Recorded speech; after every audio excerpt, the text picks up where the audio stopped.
Okay, don't panic when you see this. What we're going to look at is how the cell gets a big intracellular response from the binding of one ligand on the outside. Ouch, my So ear. here we go step by step. Sorry, I'm late. Here's your ligand. Remember, this would be Gonna lay here like that. lipophobic, right? It cannot cross the cell membrane. That's why all of this is necessary. Stop It's going to bind to this receptor. And when it does, this receptor is going to change shape. I know this one actually looks kind of like a little snake here, but look at all these membrane-spanning regions. It's so cool.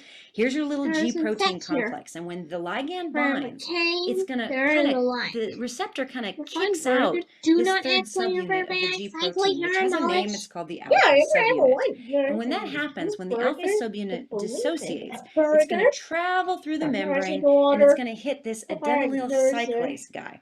Now, this beast is an intramembrane amplifier enzyme. Okay, what that means is that it's an enzyme. It lives in the membrane, so it's anchored here, and its job is to make the second messenger cyclic AMP. Here's how it does that. It takes ATPs, and instead of pulling just one phosphate off of ATP to make ADP, which a lot of you are familiar with, it takes two phosphates off. Two phosphates removed from adenosine triphosphate leaves you with adenosine monophosphate. That's what the M is for. The little C right here stands for cyclic. So, in other words, it's a shape thing. So here's ATP, just like you're used to. In the presence of adenylyl cyclase, the enzyme, the terminal two phosphates get stripped off, leaving you with one adenosine monophosphate. You see how it kind of looks like a little ring right here?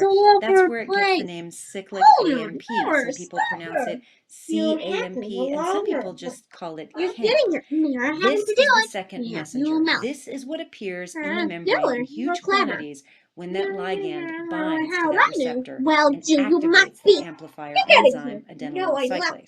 So what happens after that? It depends on the cell. Usually cyclic AMP will activate a kinase. And that kinase, of course, causes phosphorylation. And when you see phosphorylation, of course, you get very, very excited. And you get a hugely amplified cellular response in response to that original ligand binding to the receptor. So that's how one ligand on the outside of the cell can cause a huge response on the inside. And hopefully you see why it's called an amplifier enzyme. I know, right? Because one ligand gives you lots of stuff on the inside. There are other second messengers. Here are some. Actually, calcium can act as a second messenger. We're going to see that a lot when we talk about things like muscle contraction. Other nucleotides, so we just saw cyclic AMP. You can also have cyclic GMP. These guys are a little uglier. They're lipid-derived molecules, inositol triphosphate, diacylglycerol. Don't they have just fantastic names? I know you love them. But they all do basically the same thing. So as foreign as all of this might be, the more signal transduction examples you look at, you're going to find out that they have a lot more in common than you might think. And the reason why this is important is because we make a lot of drugs that interact with signal transduction mechanisms. Some drugs we produce are agonists. So an agonist is going to cause the same effect as the native ligand. So if this is the native ligand, we make a drug that acts just the same. It binds to the same receptor and it causes the same response. Also in the laboratory, we can make antagonists. And an antagonist is going to be a blocker.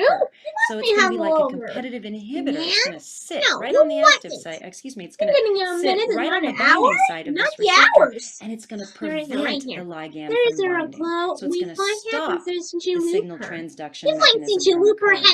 So hopefully by understanding different types of signal transduction pathways, when you have to learn about all the different pharmacological agents that are used, you won't have to memorize quite so much, right? So if you understand how a beta receptor works, then it makes sense what a beta blocker does. That's the idea. So I hope this